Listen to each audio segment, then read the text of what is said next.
안녕하세요.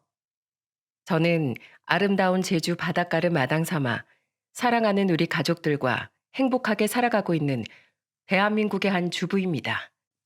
저는 제주도에서 나고 자라면서 참 행복한 시간들을 만끽하며 지냈는데요.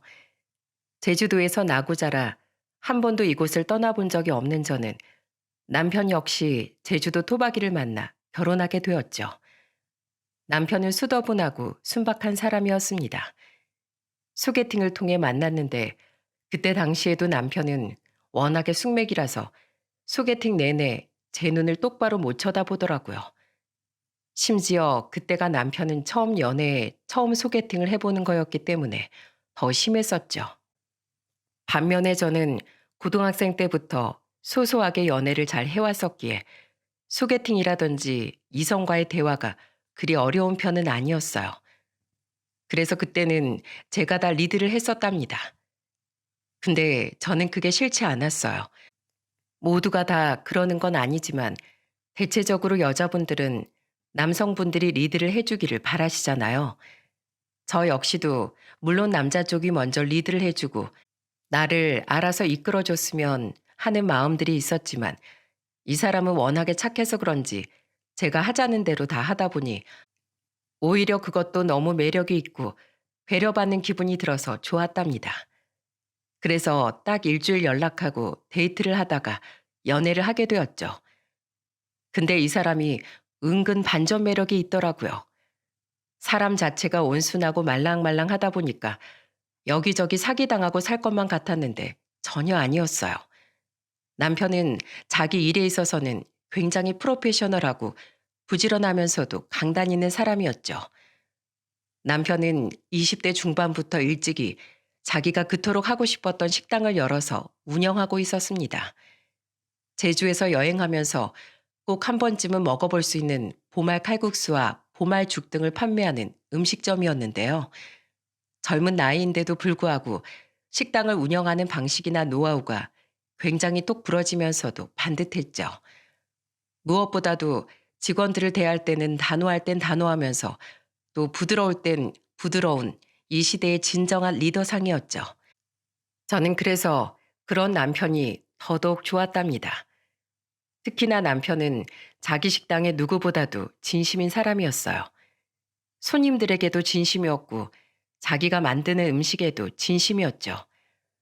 그래서 날마다 음식이 맛있는데도 불구하고 끊임없이 연구를 하고 식당 청결 관리부터 시작해서 손님들에게 나갈 반찬 하나하나까지 더 신경을 쓰면서 만드는 사람이었습니다. 그래서 거의 새벽까지 음식 연구를 하고 밤낮 없이 노력을 하는 사람인지라 정말 궁금해서 제가 왜 그렇게까지 하는 건지 물어본 적이 있었어요. 자기야, 자긴 진짜 대단한 것 같아. 어떻게 그렇게 한결같이 자기 음식에 진심일 수가 있어? 이미 자기 음식이 충분히 맛있는데도 계속 연구하면서 더 맛있는 레시피를 만들어내잖아. 그게 난 진짜 신기한 것 같아. 거기다가 나랑 만나는 2년 내내 그걸 한결같이 하니까 진짜 존경스러워. 내가 도태되면 내 음식을 먹는 손님들도 다 느껴. 난 내 음식에 익숙해지고 싶지 않아. 그래서 손님들이 조금이라도 더 좋은 음식, 맛있는 음식을 먹고 기분 좋게 돌아갔으면 좋겠어. 사실 돈 내고 내 음식 먹어주는 게 쉬운 일은 아니잖아. 우리도 어디 식당 가서 비싼 돈 주고 밥 먹는데 맛없으면 얼마나 기분이 나빠? 나는 내 음식이 손님들한테 그런 음식이 되지 않았으면 좋겠어. 그래서 하는 것뿐이야. 저는 남편의 대답에 크게 감동을 했습니다. 근데 남편은 그렇게 성실하고 한결같은 사람인지라 자기가 소중하게 생각하는 것에 진심으로 대하는 것만큼 저한테도 그렇게 해주었어요. 2년 내내 만나면서 남편은 그 바쁜 와중에도 저를 챙기고 저라는 사람에게 소홀하게 하는 법이 없었죠. 그리고 무조건 저랑 싸우고 제가 잘못을 하더라도 남편이 먼저 다가와 화해를 시도할 만큼 남편은 무슨 일이든지 저한테는 져주는 사람이었어요. 솔직히 제 입장에서 그런 사람을 놓치고 싶지 않더라고요. 그래서 제가 먼저 남편에게 결혼을 하자고 했고 남편은 저보고 왜 먼저 프로포즈 하냐며 자기가 더 먼저 하고 싶었다면서 크게 아쉬워했었답니다. 그 모습조차도 저는 너무 귀엽게만 느껴졌어요. 그러니 저희는 결혼을 안 할 수가 없었죠. 이런 남편과 결혼을 하는 것이기에 저는 솔직히 순조롭게 결혼해서 저의 결혼 생활이 순탄할 줄로만 알았습니다. 근데 처음부터 생각지도 못한 난관에 부딪혀야 했었죠. 그건 바로 부모님의 반대였어요. 정확하게 이야기를 하면 엄마의 반대였죠. 엄마는 제가 저희 남편과 결혼을 하고 싶다며 데리고 갔을 때 전혀 생각지도 못한 반응을 보이셨습니다. 자네, 직업이 따로 없고 식당을 운영하고 있다고? 내 딸한테 들었는데 정말인가? 네, 그렇습니다. 작은 식당 하나 운영하고 있어요. 참나 기가 막혀서.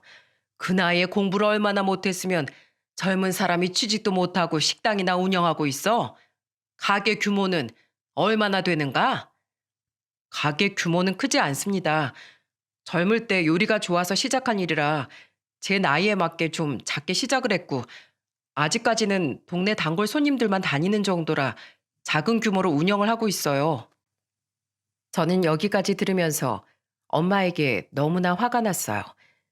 지금이 어느 시대인데 식당 운영한다고 공부 못하는 사람 취급을 하는지 정말 이해가 안 되었죠. 그런데 순박한 제 남편은 거기에 다 대답을 해주고 있더라고요. 저는 그것도 너무 싫어서 제가 대신 말을 했죠. 엄마, 요즘 시대가 어느 시대인데 식당 운영하고 있다고 공부 못한다는 소리를 해. 이 사람이 얼마나 똑똑한 줄 알아?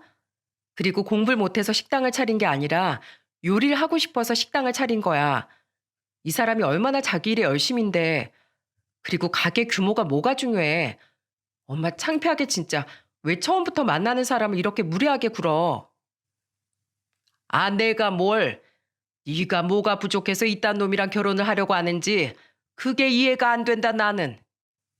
엄마 진짜 왜 이래. 사람 연잔에다 대놓고 너무한 거 아니야? 내가 뭐 못할 소리 했냐? 네가 뭐가 부족하다고 저런 식당이나 운영하는 사람이랑 결혼을 해? 네가 집안에 돈이 부족하길 하냐?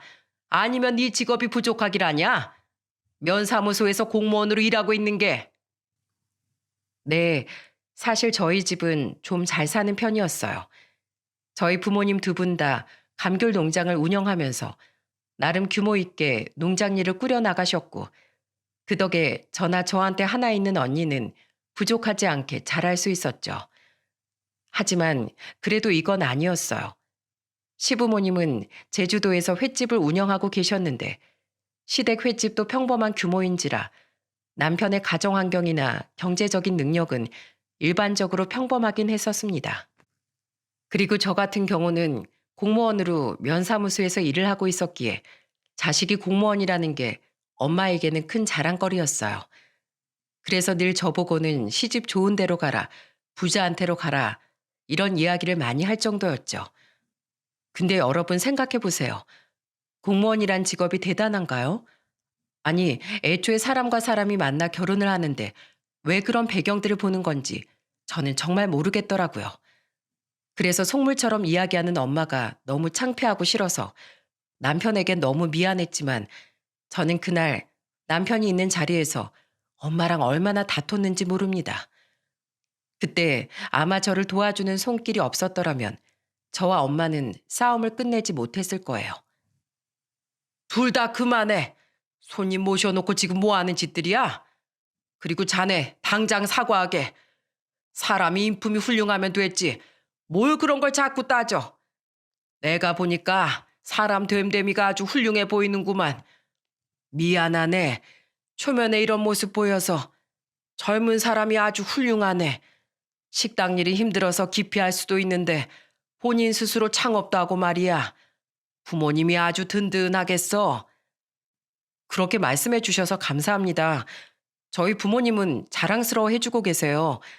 그래도 나름 식당에 단골 손님들이 많이 오면서 제 밥벌이는 하고 있거든요. 그리고 저한테 혜영이 맡겨주시면 제가 정말 아끼면서 행복하게 해주겠습니다. 그러니 결혼 허락해 주세요. 아빠, 이 사람 진짜 좋은 사람이야. 나 2년 동안 이 사람이랑 만나면서 이 사람 변한 거 한 번도 본 적 없어. 얼마나 한결같이 나한테 잘하는 사람인데 우리 결혼하게 해주세요. 그래, 나는 좋다. 젊은 나이에 자기 가게 차려서 운영하면서 지낸다는 것 자체가 쉬운 일이 아니야. 보통 부지런해선 되는 일이 아니거든. 다만 약속 하나만 꼭 지켜주게. 우리 혜영이 지금 약속해준 것처럼 아껴주게. 알겠는가? 네, 장인어른, 당연합니다. 정말 제가 사랑하면서 잘 살겠습니다. 그렇게 아버지가 아니었더라면 우리는 결혼을 생각하지도 못했을 거예요. 사실 저희 집의 실세는 아버지였습니다. 엄마는 말만 세게 하고 맨날 아나무인에 철없이 나왔지만 아버지가 진지하게 한마디 하시면 더는 깨갱하고 말 못하는 분이셨죠. 그렇기 때문에 결혼을 할 때도 아버지가 허락하시니 엄마의 반대에도 결혼을 할 수 있었던 거였어요. 근데 거기에서도 꼭 우리 엄마는 토를 달더라고요. 자네, 난 절대로 자네와 결혼 허락한 거 아니네. 그리고 앞으로 그 식당 운영하면서 내 딸 데려가서 식당일 시킨다거나 설거지라도 한 번 시키면 아주 내가 가만 안 둘 줄 알아. 네, 당연하죠. 저도 제 아내 고생시키고 싶지 않습니다. 힘든 일은 다 제가 할 거니까 걱정하지 마세요, 장모님. 정말 아끼면서 잘 살겠습니다. 남편은 끝까지 엄마의 무시에도 착하게 대응을 하면서 그렇게 결혼을 했습니다. 하지만 결혼해서도 엄마에게 받아야 하는 남편의 서름은 끝나지 않았어요. 아니, 오히려 그때부터가 시작이었죠. 엄마는 남편을 막대해도 너무 막대했습니다. 그리고 그건 저한테 한 명 있던 언니가 결혼을 하면서부터 더 심해졌죠. 저희 언니는 서울에서 통역사로 일을 하고 있었어요. 그러면서 기업 통역을 많이 다녔었는데 그때 거기에서 형부를 만난 듯 했죠. 형부는 대기업 과장이었습니다. 나이는 저희 남편과 비슷했는데 이른 나이에 능력을 인정받아서 일찍 승진을 한 모양이더라고요. 근데 거기에서 저는 그것까진 아무런 상관이 없었습니다.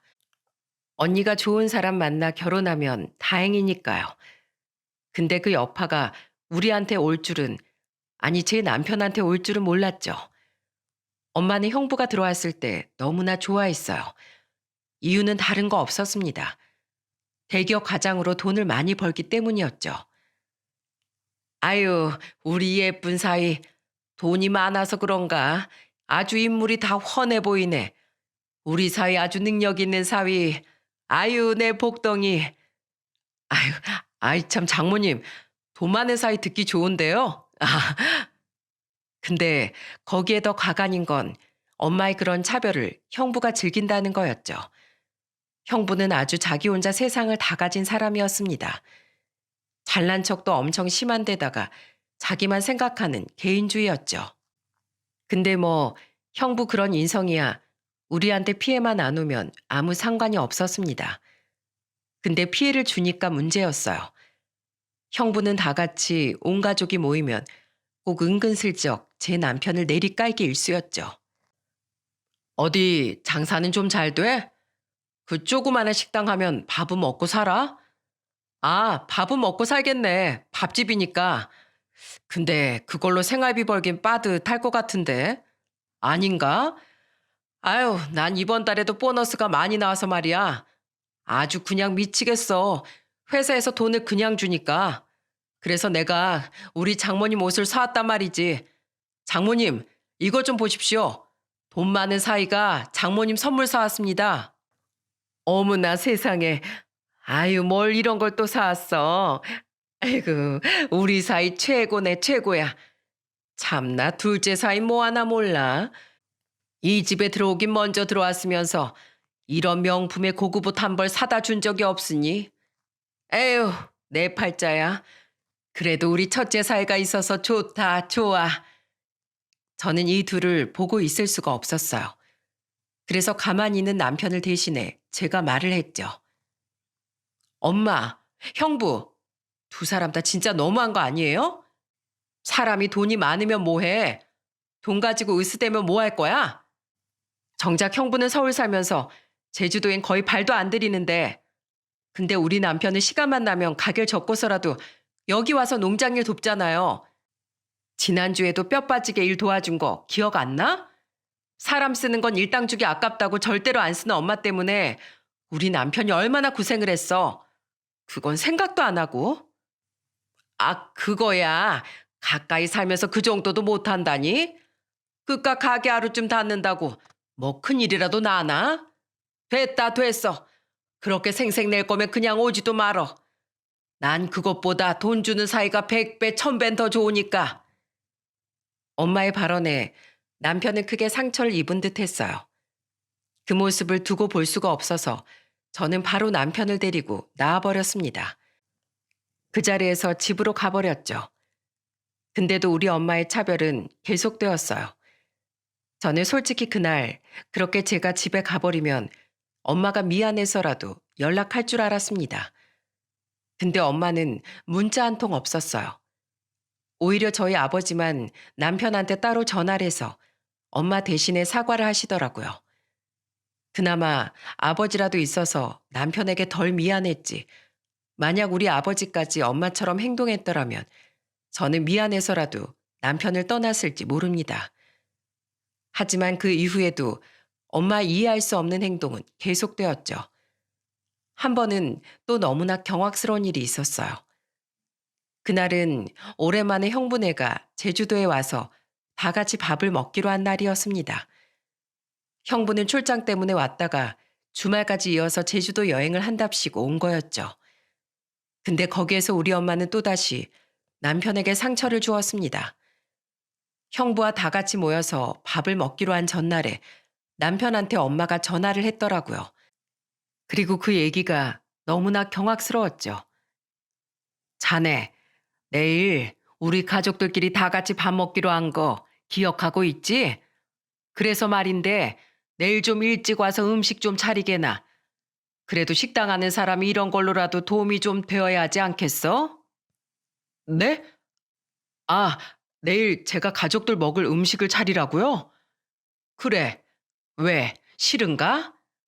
요리 좀 하는 사람한테 음식 좀 하라고 했는데 그게 지금 싫어? 아니, 그게 아니라 갑자기 말씀을 하셔서요. 알겠습니다. 내일 제가 가서 차릴게요. 엄마는 무대뽀로 그냥 음식을 차리라고 했습니다. 근데 남편은 잠깐 고민하는 듯 하더니 음식을 차리겠다고는 전화를 끊더라고요. 그 모습에 제가 어이가 없어서 말했죠. 여보, 당신이 그 상을 왜 차린다고 해? 나가서 먹으면 될걸. 아니, 엄만 무슨 자기 첫째 사이랑 밥 먹는 게 그렇게 좋으면 본인이 차려줄 것이지. 왜 당신은 부려먹는데? 못하겠다고 하자, 여보. 나 싫어. 그냥 차라리 형부 없을 때 아버지랑 엄마 한 끼 만들어드리면 되잖아. 아니야. 그래도 내가 요리하는 사이인데 형님 오실 때 밥 한 끼 대접하면 좋지. 우리 식당에는 한 번도 못 데리고 가봤잖아.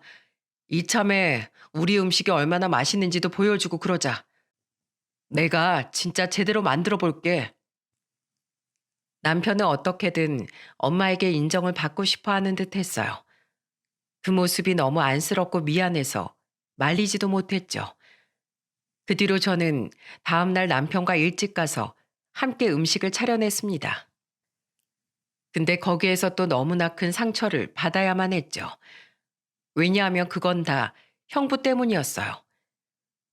형님, 어제 장모님께서 저보고 오늘 같이 먹을 상을 차리라고 하시기에 저희 식당에서 파는 주력 메뉴들로 좀 만들어 봤습니다. 보말로 만든 칼국수랑 죽에다가 전까지 만든 건데 고소하니 맛있으실 거예요. 드셔보세요. 뭐? 보말? 아, 잠깐. 지금 이 색깔 이상한 건 혹시 내장 들어간 건가? 어, 미안한데 내가 비위가 좀 약해서 그래서 이 음식들은 못 먹겠는데 장모님, 죄송하지만 저는 밥을 못 먹을 것 같아요. 제가 워낙에 입이 까다로워서 이런 비린 것들을 잘 못 먹거든요. 형부, 이거 안 비려요. 우리 남편이 얼마나 요리를 잘하는데요. 내장 들어갔어도 하나도 안 비리고 고소하니 담백해요. 아침부터 음식한 사람 성의가 있지. 한술이라도 떠보세요. 미안, 처제. 난 못 먹겠어. 미안. 장모님, 저 배고픈데 다른 거 먹을 거 없을까요? 저는 진짜 형부의 말에 기가 막혔습니다. 근데 엄마의 처사가 더 싫었어요. 예. 자넨 도대체 생각이 있는 건가 없는 건가? 그렇게 자네 음식을 자랑하고 싶었는가? 어? 그래서 이딴 걸 음식이라고 만들어 온 거야? 하여간의 음식들도 다 하나같이 자기 수준에 딱 맞는 걸로 가지고 와서는 당장 치우게. 이딴 비린 걸 왜 가지고 와서는 애먼 사람을 쫄쫄 굶겨? 혹시 일부러 그런 거야? 어? 장모님, 정말 너무하십니다.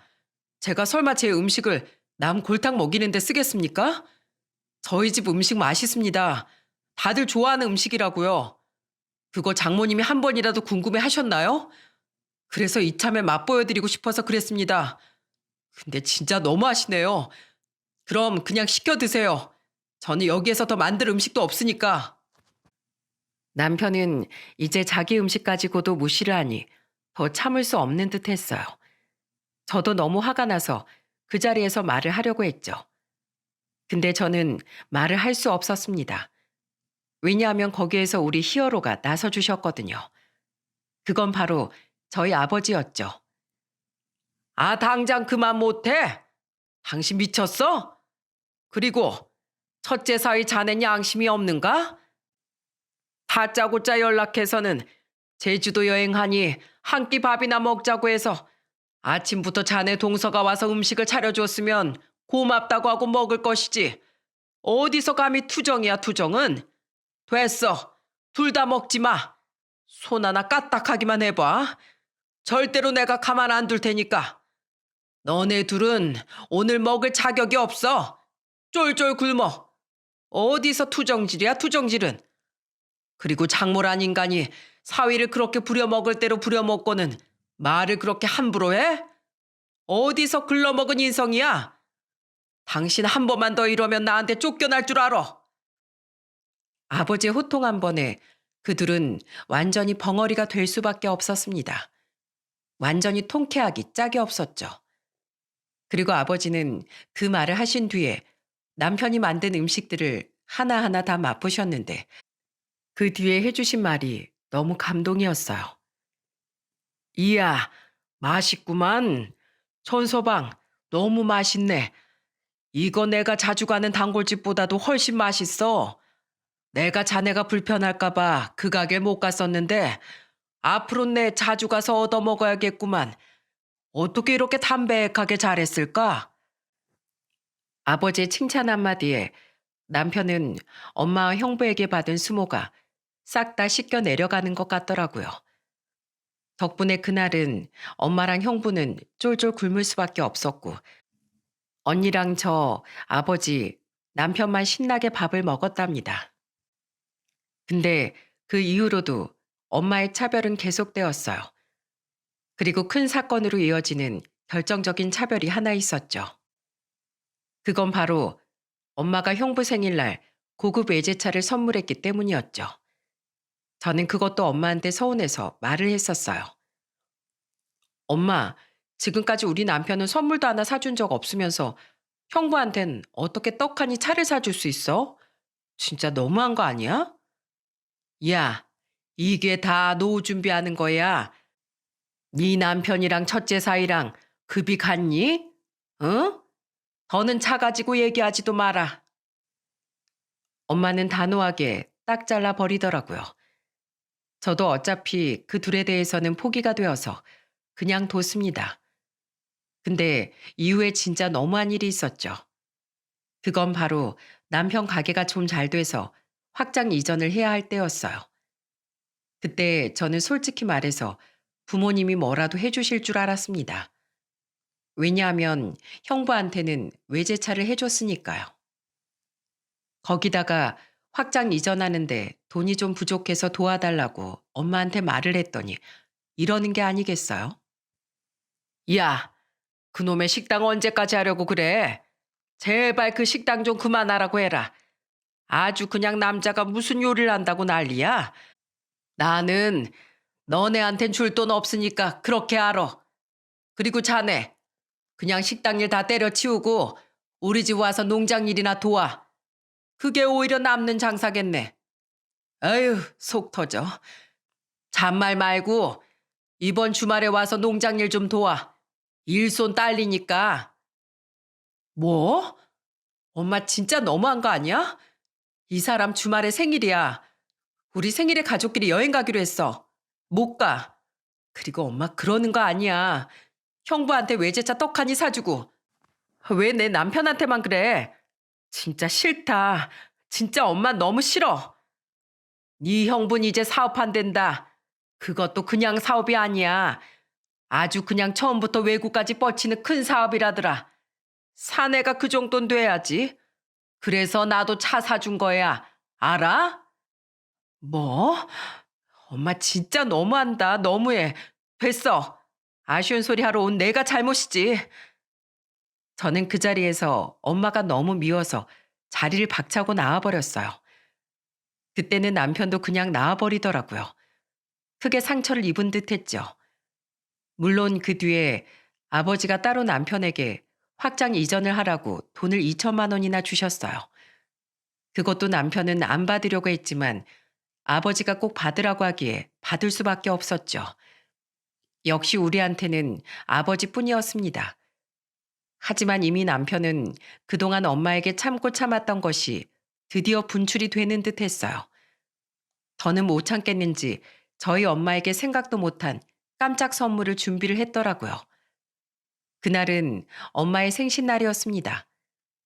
남편은 저도 모르는 새에 봉투 하나를 언제 준비했는지 친정에 가자마자 엄마에게 그 봉투를 내밀던 거 있죠. 엄마는 거기에 신이 나서 바로 봉투를 열어보더니 곧바로 경악을 할 수밖에 없으셨어요. 장모님, 여기 제가 드리는 선물입니다. 아마도 제 생각에 장모님께 가장 좋은 선물이 되지 않을까 싶어서 준비해봤어요. 어머나, 웬 봉투야? 아니 평소엔 용돈을 줘도 통장으로 넣어주더니만 웬일로 현금으로 준비를 했어? 아유, 자자, 얼마 담겨 있나 볼까나?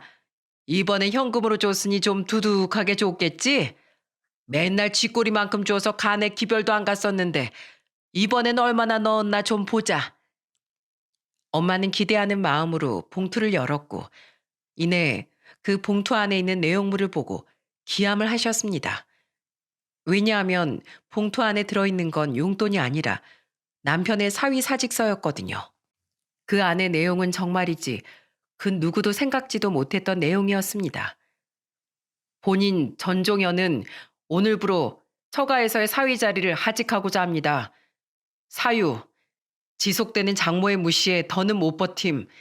사람 대우도 못 받고 더는 못 살겠음. 더는 이렇게 살아야 할 이유를 모르겠으므로 사위 자리를 하직하고자 함. 남편은 이런 형식을 인터넷에서 다운받아서는 너무나 당당하게 적어서 엄마에게 주었어요. 그리고 엄마는 그걸 보자마자 기겁을 하며 화를 내기 시작했죠.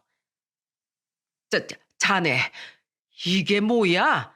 이걸 지금 나한테 선물이라고 들이내민 거야? 어? 뭐? 사위 사직서? 기가 막혀서 원. 자네 지금 나랑 뭐 하자는 겐가? 나랑 싸우자는 거야 뭐야? 내 생일날 이딴 걸 선물이라고 주는 저희가 뭐냐고 대체? 저희 없습니다. 저는 말 그대로 더는 장모님 사이로 못 살겠어서 드린 것뿐이에요. 저도 엄연히 인격이라는 게 있습니다. 생각이라는 게 있고 감정이라는 게 있어요, 장모님. 근데 그동안 제가 여기에 장가와서 사이로 있는 동안에 저를 어떻게 대하셨습니까? 얼마나 구박하고 얼마나 무시하셨어요.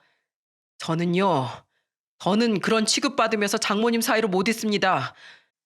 사람을 함부로 하는데도 다 정도가 있는 거예요. 장모님은요, 우리 식당 손님으로 치면 진상입니다, 진상. 그것도 아주 골치 아프고 해결도 안 되는 아주 악덕 진상이요. 그래서 오늘부로 저는 장모님 사이 안 할랍니다. 뭐야? 진상? 그것도 악덕 진상이라고?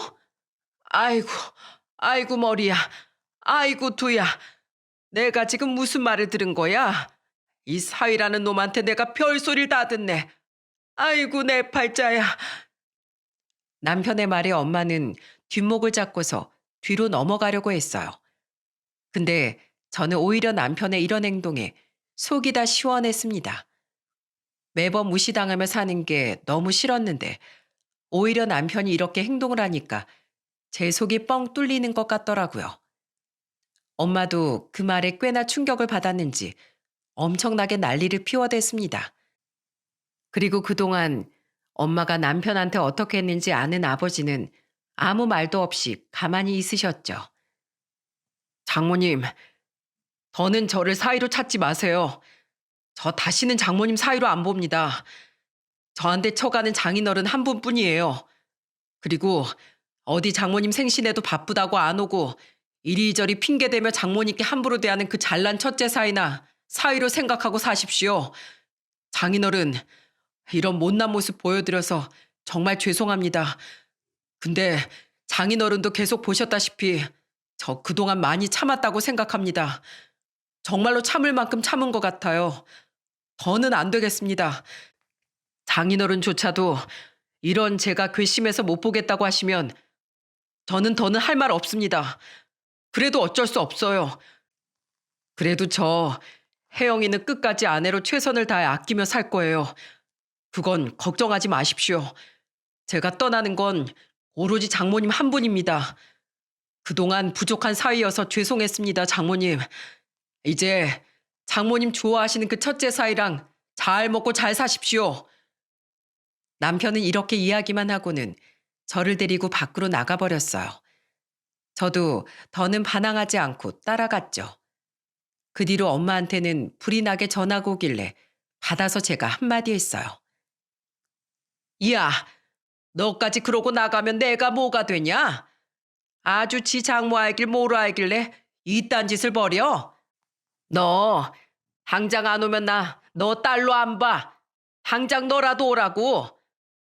엄마, 나도 싫어. 내가 그동안 그렇게 말했지. 제발 우리 남편 무시하지 말아달라고. 이 사람도 사람이라고. 엄마가 무시하는 동안 우리 남편 속 많이 썩었어. 새카맣게 타다 못해 아주 죄가 됐다고. 이 착한 사람이 오죽하면 그랬을까 오죽하면. 난 너무 이해가 돼. 그래서 안 갈 거야. 나도 앞으로 내 남편 무시하는 엄마 싫어. 저는 이렇게 말하고는 더 말을 이어가려는 엄마와 대화를 더 하고 싶지 않아 전화를 끊어버렸습니다. 그 뒤로 남편은 저한테도 미안하다고 하더군요. 왜냐하면 처음부터 저한테는 상의 없이 한 행동이었기에 그것에 대해 많이 미안해했죠. 여보, 내가 미안해. 내가 더 버텨야 했는데 이대로는 도저히 못 살 것 같더라고. 당신도 알잖아. 내가 얼마나 잘 참는지. 근데 이제 더는 장모님께 그렇게 차별당하고 무시받으면서 못 살겠더라. 그래서 당신한테 상의도 없이 내가 좀 돌발 행동했어. 미안해 여보. 당신은 그래도 딸이니까 장모님 잘 모셔. 내가 장모님께 당신까지 뺏을 순 없잖아. 나야 뭐 원래 없던 사람이고 처음부터 날 사위로 별로 달가워하지도 않으셨으니까 내가 아쉽진 않으실 텐데 당신까지 장모님 안 본다고 하면 장모님이 많이 힘들어하실 거야. 그러니까 당신은 계속 좋은 딸로 있어. 알았지? 남편은 저한테 미안하다며 저는 우리 엄마의 사위로 살 수 없다고 말하면서도 혹여나 저까지 엄마 인연을 끊을까 봐 걱정을 많이 하더라고요. 그걸 보면서 이 사람은 끝까지 모질지 못하는 사람이구나. 끝까지 착한 사람이구나 싶었죠. 하지만 저는 엄마가 남편을 무시하고 사람을 자꾸 돈으로 따지는 그 나쁜 성품을 바꾸길 원했기에 한동안은 저도 엄마와 연락을 하지 않고 지냈습니다. 근데 엄마도 남편한테 그렇게 당한 게 억울했는지 나중에 남편한테 전화를 해서는 이렇게 말을 하더라고요. 자네, 나도 이제 마지막으로 자네한테 전화하네. 어디 나중에 가서 다시 내 사위로 받아달라고 질질 짜기만 해봐. 나도 이제 당신 장모에서 하직하겠네. 어디 돈 없고 미천한 거 받아다가 사이로 삼아줬더니만 은혜를 원수로 갖고 있어? 다신 찾아오지 말게. 어디 한 번이라도 눈물 콧물 짜면서 오기만 해봐. 내가 가만 안 둘 줄 알아. 남편은 그날 그렇게 자기 말만 하고 나온 게 그게 마음에 걸려서 마지막으로 전화를 받아줄 겸 받은 거였는데 결국 그 마지막 통화에서도 남편은 엄마에게 상처를 받을 수밖에 없었어요. 그리고 거기에서 남편은 더더욱 마음이 확고해졌죠. 저도 그때 너무 화가 나 다시는 엄마를 보고 싶지 않았어요. 근데 그 당당하게 장모 하직을 하겠다고 큰 소리 뻥뻥 쳐댔던 엄마는 얼마 못 가 완전히 전세 역전이 되어서 남편에게 눈물 콧물을 쏟으며 와야 했답니다. 그건 바로 엄마가 그렇게 믿고 그렇게 예뻐하던 돈 많은 사위에게 뻥하고 제대로 배신을 당해야 했거든요. 남편과 그렇게 엄마가 인연을 끊은 지 거의 2년이 다 되었던 시점이었어요. 저도 그동안에는 남편을 생각해 친정 엄마와는 그렇게 크게 왕래를 하지 않았고 그냥 자식으로서 해야 할 도리만 하면서 지내고 있을 때였죠. 근데 어느 날 엄마가 울면서 저한테 전화가 왔더라고요. 무슨 일인가 했더니 그건 바로 형부의 크나큰 배신 때문이었습니다. 야, 혜영아, 이제 우리 어떡하니? 어떡해. 나 큰일 났다. 큰일 났어. 그리고 너희 언닌 또 어쩌고. 아이고, 내 인생 망했다. 망했어. 왜 그래, 엄마? 무슨 일인데 그래? 글쎄 네 형부가 바람이 나서 그동안 딴 살림을 차리고 있었단다.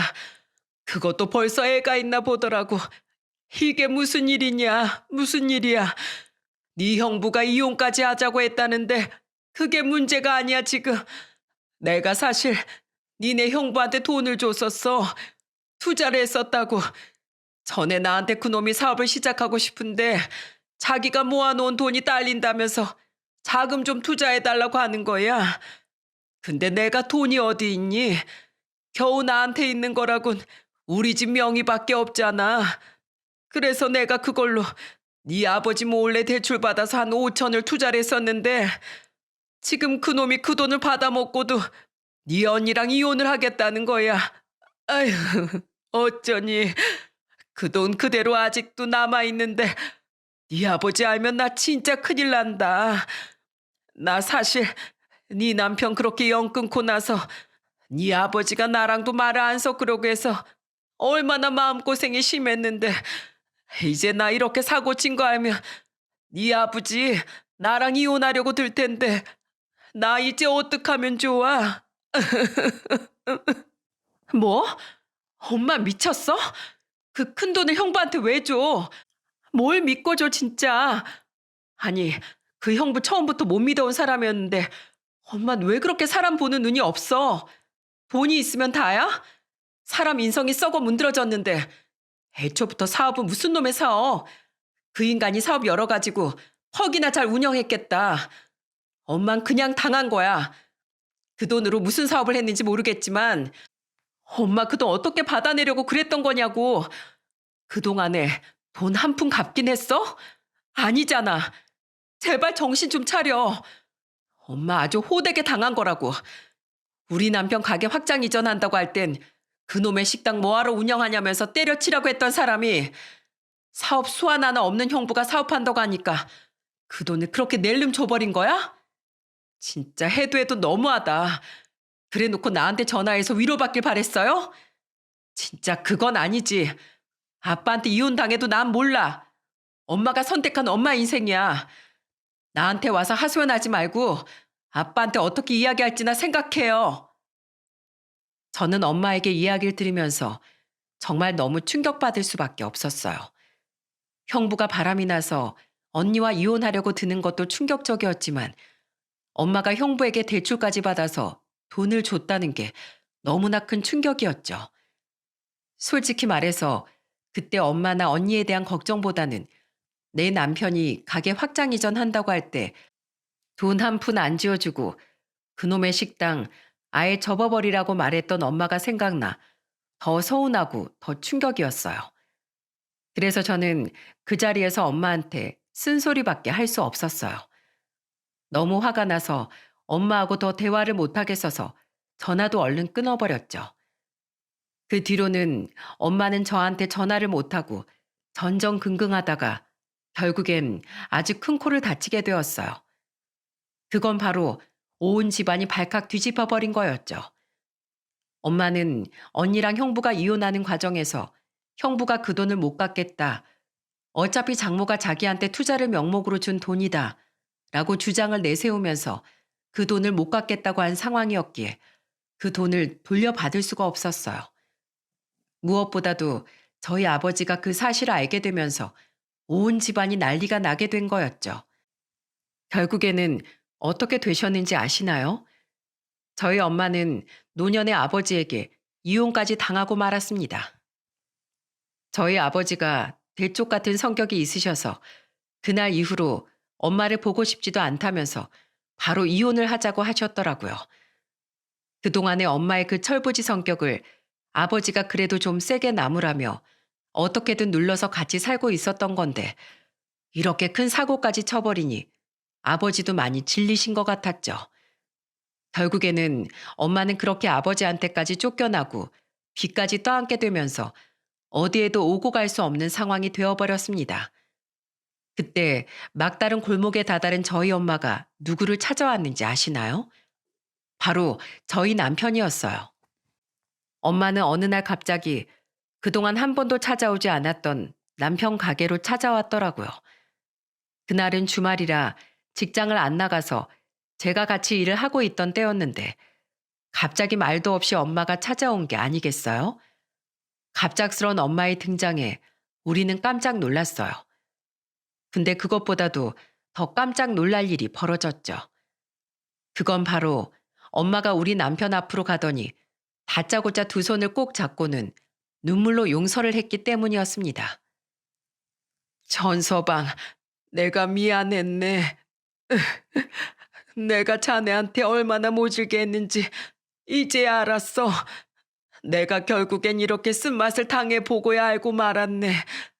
미안하네. 정말 미안해. 내가 한 번도 이 가게를 와보지도 않았다는 걸 이번에 처음 오면서 알았어. 그것도 첫째 딸한테 겨우 물어봐서 온 걸 보면서 내가 그동안 자네한테 무슨 짓을 했던 건지 정말 너무 후회가 되더라고. 자네만큼 좋은 사이가 없었고 돈이 다가 아니었는데. 전서방, 내가 무릎이라도 꿇으라면 꿇겠네. 그러니 다시 내 사위 해주면 안 되겠는가? 나 지금 갈 데도 없어. 자네도 들었는지 모르겠지만 나 이 늙은 나이에 이혼까지 당했어. 내가 이 노년에 혼자서 무엇을 할 수 있겠나? 그러니 전서방, 나 좀 용서해주면 안 되겠나? 나 지금 집도 절도 없이 쫓겨났어. 빚만 한가득이라고. 지금 내 명의로 되어 있던 집도 팔리지가 않아서 아주 난감한 상황이네. 그러니 나 좀 받아줘. 나만 받아주면 내가 여기에서 서빙이라도 하겠네. 아니, 설거지라도 할 테니까 제발 오갈 데 없는 나 좀 받아줘. 엄마는 눈물 콧물을 질질 흘리면서 남편에게 매달리며 호소를 했습니다. 근데 우리 남편이 상처가 얼마나 컸는지 엄마를 받아주지 않더라고요. 장모님, 죄송하지만 저는 더는 장모님 사이로 있고 싶지 않습니다. 장모님은 제 마음을 돌이키기엔 너무 많은 강을 건너셨어요. 그러니 다신 이런 문제로 저 찾아오지 않으셨으면 좋겠습니다.